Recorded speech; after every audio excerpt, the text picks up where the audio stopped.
Grønlands regering går i et usædvanligt hårdt udfald til angreb på Danmark, som beskyldes for at ignorere Grønlands ønsker om mere selvbestemmelse.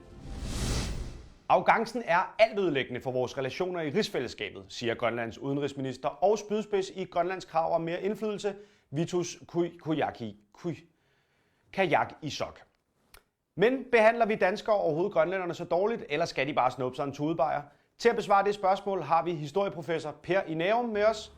Per i Nærum, er vi danskere nogle bøller, eller er der bare tale om nogle kæmpe eskimoer, der går i alt for små kemikker? Tja, skal jeg starte med dengang vi ankom i 1700-tallet og tog alle vores sygdomme og pisser lort med? Tuberkulose, gonorrhea, syfilis, og så udryddede vi halvdelen af befolkningen. Ja, mange af dem var jo såkaldte kønssygdomme, så må ikke der var en lille bitte smule voldtægt involveret også. Jo, men det er jo flere hundrede år siden. Altså, der har vel ikke været nogen problemer i nyere tid. Så lad os starte med at snakke om danskfødte grønlændere, der fik bedre undervisning og mere løn end rene grønlændere. Nu tænker du måske, hvornår var det her? 1400-tallet? Nej, 1958-85, så hold dog kæft. Men mens vi tog stoffer og fik suttet pik i de glade 60'ere og 70'ere, så blev der sgu også lige tid til at bolle Grønland i røven. Og ja, så var der vist også det der med, at vi helt op til 70'erne tog grønlandske småbørn fra deres forældre, og så sendte dem i danske plejefamilier. Hvorfor, tænker man? Jo, for at fordanske den. Hvor bor alle de grønlandske børn i dag, spørger man så sig selv. Svaret er, det gør de ikke. De er sgu da traumatiseret. De er hjemløse. De er rundt omkring i København. Har du været på Christianshavns Torv? Har du det godt med at lave grønlænder-jokes nu, var? Komiker-klovn.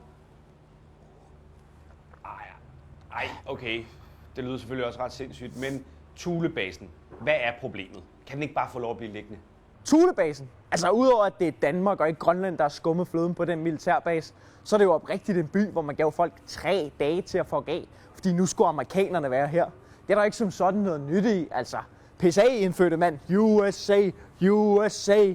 Det ses før, men da et amerikansk fly med radioaktivt materiale styrte ned, så havde man sgu da alligevel nosser nok til at sende lokale ud og rydde op efter det. Og kan vide, om de fik et ordentligt beløb i kompensation? Nej, de fik kraft. Har du lært noget, som de ikke fortalte dig i folkeskolen, eller hvad? Tak, Per i Nærum, fordi du var med. Det var alt, vi havde tid til i dag. Vi ses. Altså, hvem er det, der har legnet ham op? Hvad er han professor i? Og hvor er Mikkel henne? Hvorfor er han ikke på arbejde? Hvorfor skal jeg sidde her alene og ligne en fucking idiot?